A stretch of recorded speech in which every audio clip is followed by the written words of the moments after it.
Hi friends, ఈరోజు మా ఇంట్లో చికెన్ చేస్తున్నాము. ఇది చికెన్ అండి.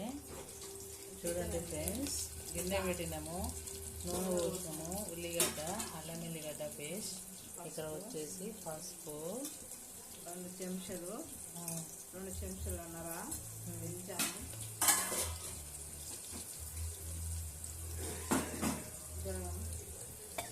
కలుపుతున్నాము.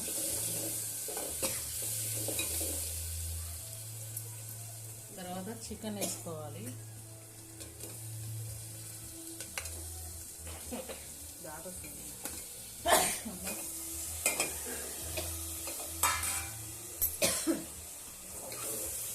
ఇప్పుడు కలుపుతున్నాము.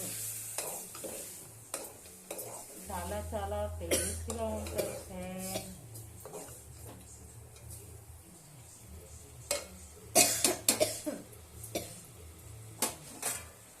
కడగాలి.